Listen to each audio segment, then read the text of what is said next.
20h. Europe 1. Le tombeau du pape a donc ouvert ce matin au public après les obsèques du pape François et ses funérailles que nous avons suivies ensemble sur Europe 1. La ferveur ne retombe pas à Rome. Hier, 400 000 personnes y ont assisté.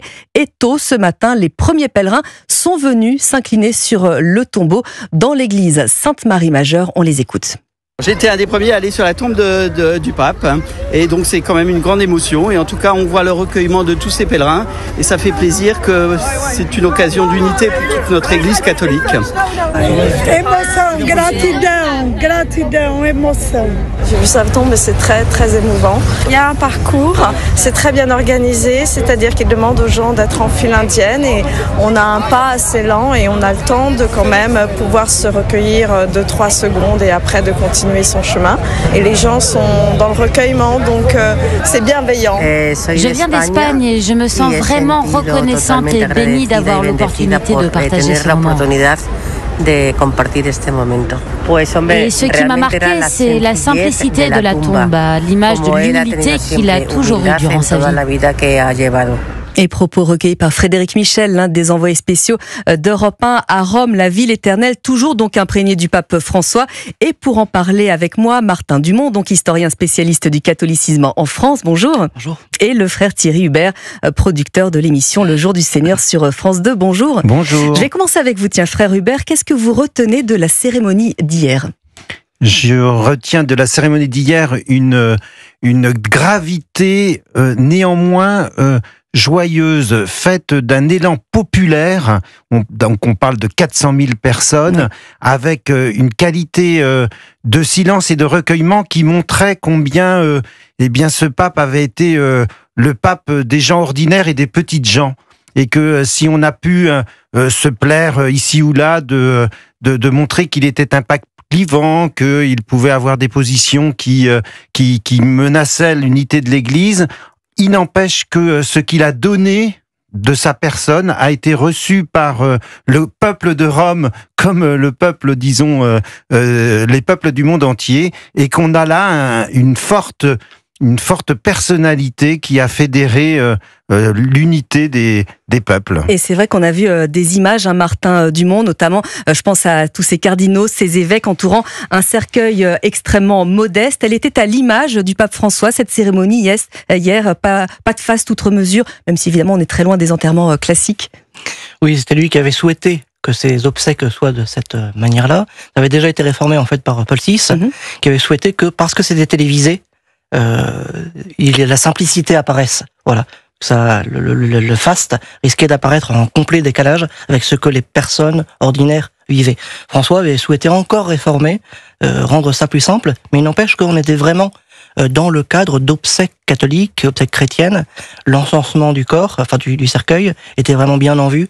Tous étaient autour, en fait, de celui qui avait été ils ont pour celui qui est à la tête de l'Église, c'est le Christ, mais celui qui est le vicaire, c'est le pape. Et donc tous enterraient hier ce pape dans la lumière de Pâques. Et c'est vrai que l'on entend les témoignages recueillis par Frédéric Michel avec ces personnes qui viennent s'incliner et qui disent avoir un peu de temps pour le faire. 400 000 personnes, frère Hubert, vous le rappeliez. C'est vrai que on a eu des images très très fortes hier. Oui, et avec ce glas que l'on entendait, et qui montre l'émotion du moment comme la jonction entre le ciel et la terre en quelque sorte, et qui invite le peuple de Rome et puis les millions de téléspectateurs qui ont suivi la célébration ou qui l'ont écouté, à vivre ce passage, à permettre au pape François, dans la tradition catholique, d'être accueilli dans la maison du Père, entouré donc par la prière et l'affection de tous ceux qui se réclament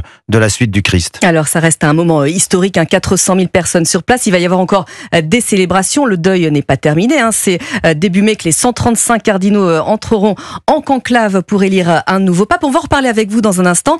Mais avant cela, je me tourne vers vous, Louise Salé, avec justement cette question. Quelles sont les prochaines étapes avant la nomination d'un nouveau chef pour l'Église catholique ? Eh bien aujourd'hui, c'est le deuxième jour des Novem Diales. C'est une période très réglementée par le Vatican qui correspond à 9 jours de deuil, débutant par les funérailles du pape. Patrick Valdrini est chanoine du Latran, une basilique romaine appartenant au Vatican. Comme dans une famille, quand on est en deuil, on réduit ses activités On pense particulièrement à la personne et en l'occurrence, tous les jours, il y aura à Saint-Pierre une messe qui sera dite par un célébrant qui changera, une messe qui sera dite pour le pape. Et l'élection du futur souverain pontife ne peut débuter avant que cette période de deuil ne soit terminée. Ce sera le cas lundi 5 mai. Le conclave pourra alors commencer, sauf si les cardinaux souhaitent attendre quelques jours supplémentaires. Pour l'heure, aucune date n'a été fixée. En attendant, les cardinaux se réunissent à l'occasion de ce qui s'appelle les congrégations générales. Elles permettent de préparer le conclave, de discuter des priorités de l'Église et de dresser un portrait robot du prochain pape. La prochaine de ces rencontres aura lieu demain à 9h. Louis Salé, envoyé spécial d'Europe 1 à Rome. Martin Dumont, on est déjà entré dans une nouvelle phase. Oui, absolument. Les discussions ont déjà commencé. Il y a eu des discussions informelles. Ce qui est intéressant, c'est aussi de constater que, ça veut dire, ils vont dresser le portrait robot du futur pape, mais on est aussi en plein dans les débats, des discussions qui sont des questions de pouvoir aussi. En ce moment, il y a un débat pour savoir si un cardinal peut participer ou pas au vote. Un cardinal qui a été condamné par le tribunal du Vatican, le procès est en appel, le cardinal Becciu, qui réclame de pouvoir participer au vote. Et il y a un débat. Le cardinal Parolin aurait présenté des documents hier montrant que le pape François l'avait exclu. Ils doivent en discuter demain, même si tout est secret.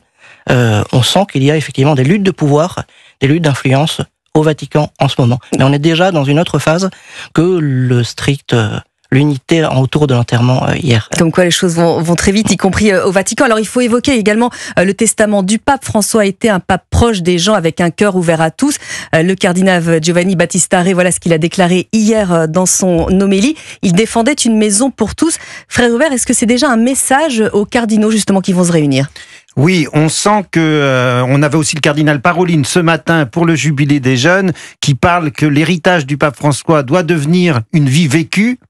Voilà, donc on sent que chacun cherche à montrer une filiation ou en tout cas d'avoir retenu quelque chose de ce pape François pour pouvoir se positionner pas dans l'ensemble des cardinaux, même si évidemment le cardinal Re avec presque 90 ans ne peut pas ni voter ni devenir, je pense, ni être élu pape évidemment. Mais on voit bien que quelle est la place que va prendre dans les discussions l'héritage du pape François? Est-on dans la continuité? Est-on dans la rupture de personnalité, mais pas dans les principes? C'est souvent à travers les discussions, et on parlait des congrégations générales tout à l'heure, où là, tout d'un coup, va émerger une personnalité, un cardinal, qui, dans son propos, va toucher et va amener les cardinaux à se dire,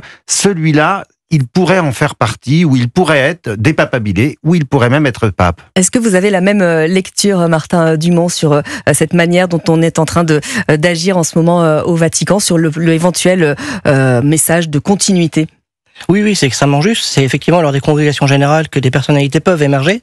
Il y a des listes de papabiles qui circulent. Alors c'est toujours amusant de voir en fonction des tendances ecclésiales qui pousse qui. Donc c'est vraiment amusant de voir les différentes personnalités. La question de l'héritage de François a déjà été évoquée dès avant même l'enterrement. C'est intéressant. Je voyais le cardinal Bussillo qui en parlait au Figaro notamment. D'autres sont intervenus. Le cardinal Marchetto, Agostino Marchetto, historien de l'Église, qui est aussi intervenu. Tous sont d'accord dans l'ensemble pour dire que François, il faut qu'on continue son héritage. Il y a deux éléments qui sortent tout de même de légères critiques. S'il faut un pape qui parle moins, qui soit plus avare de sa parole, effectivement le pape François parlait beaucoup, c'est la spontanéité aussi qui attirait énormément, et puis un pape qui écoute. Le pape était autoritaire, c'est pas le premier à l'avoir été, mais il y a cette idée il a beaucoup décidé seul ou avec un petit comité autour de lui.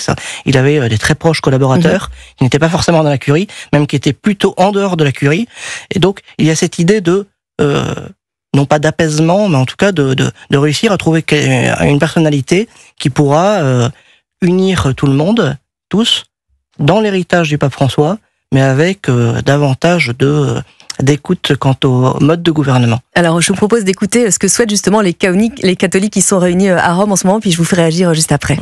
Ce qu'on aimerait, c'est un pape qui va préserver l'unité des chrétiens, qui va encourager la diversité, dont on va être fier, un saint pape. Un saint pape comme Jean-Paul II qui effectivement unit les chrétiens. Il n'existe pas de photocopie du pape François. Comme dirait Carlo Acutis, il faut de la continuité, de la nouveauté et surtout de la réconciliation. Je pense au-delà des qualités intellectuelles, pastorales, il y aura certainement la recherche d'un profil capable de très bien comprendre la situation du monde sur le plan international et capable aussi de dialoguer pour la paix. Ce charisme personnel, cette façon de toucher les cœurs, jouera certainement aussi dans le choix final du candidat. Voilà ces propos recueillis par Cyril de la Morinerie pour Europe 1. Alors j'évoquais ce matin avec Monseigneur Chauvet le fait qu'un cardinal du Timor oriental, c'était son exemple, ou un cardinal européen n'avait pas forcément les mêmes attentes, le même quotidien. C'est là aussi la difficulté d'obtenir une fumée blanche, frère Hubert. Exactement, puisque venant du monde entier, alors même qu'ils représentent, il faut quand même le souligner, les cardinaux représentent le clergé romain.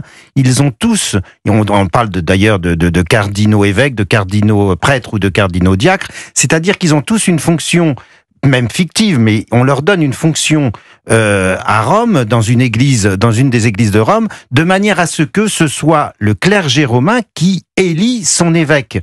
Parce que le pape est d'abord l'évêque de Rome, et François tenait beaucoup là-dessus. Et donc ils viennent du monde entier, ils ont des cultures totalement différentes, et bien évidemment ils ont des sujets et des défis qui sont aussi différents, et comment vont-ils réussir à fabriquer entre eux une unité? Alors il y a la prière, il y a la discussion commune, on en parlait, et puis c'est à travers ces médiations-là que l'Esprit Saint tout d'un coup va permettre de faire émerger. Alors c'est très intéressant les témoignages que vous donniez tout à l'heure, c'est-à-dire que on veut à la fois de l'unité et en même temps de la diversité. Donc comment on réussit à être tous différents et en même temps unis? C'est dans tous les domaines, que ce soit d'ailleurs politique ou religieux, c'est le défi du moment. Alors je reviens vers vous, Martin Dumont, parce que vous êtes un petit peu avancé sur les profils, notamment qui pourraient être les papabili potentiels, les papabili tout court d'ailleurs, il n'y a pas besoin d'ajouter potentiel. Est-ce que vous avez, vous, une idée, un instinct? Alors c'est extrêmement ouvert. Le conclave, enfin les congrégations générales, ça a commencé à se réunir. Il y a un certain nombre de personnalités qui risquent d'émerger. Donc en fait, on a des listes sur lesquelles on peut de toute façon déjà tirer une croix. Je sais que Cardinal Robert Sarah, par exemple, a mis en avant un certain nombre de médias. Objectivement, on peut dire qu'il n'a aucune chance. Il faut être objectif et réaliste, qu'on le trouve. Pour quelle raison? Parce qu'il s'est mis à dos un certain nombre beaucoup de monde. Et il y a aussi une tradition aussi dans l'Église, c'est que c'est pas la question de la rupture ou de la continuité, mais disons qu'il s'est laissé entraîner sur un terrain d'opposition aussi au pape François, même s'il a été très proche pendant tout un temps du pape François.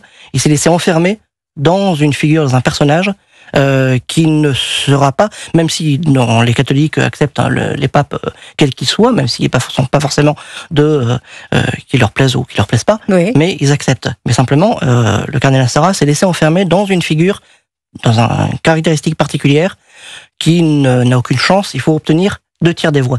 Voilà. Donc il ne le contenait pas. Voilà. Frère Hubert. C'est une question mathématique. Frère Hubert, un mot. Oui, effectivement, les personnalités trop clivantes et qui ont trop marqué une rupture avec François vont certainement être assez vite disqualifiées. Je pense que il y a des profils d'unité, de cardinaux qui développent un discours d'unité qui va pouvoir, je pense, toucher le cœur des cardinaux. Enfin, sincèrement, il y a de très belles personnalités, y compris françaises, je pense qu'on peut le dire comme ça, même si la probabilité qu'il y ait un pape français est très faible, puisque le dernier remonte déjà à plusieurs siècles. Eh bien, merci en tout cas d'être venu partager ce moment avec les auditeurs d'Europe 1.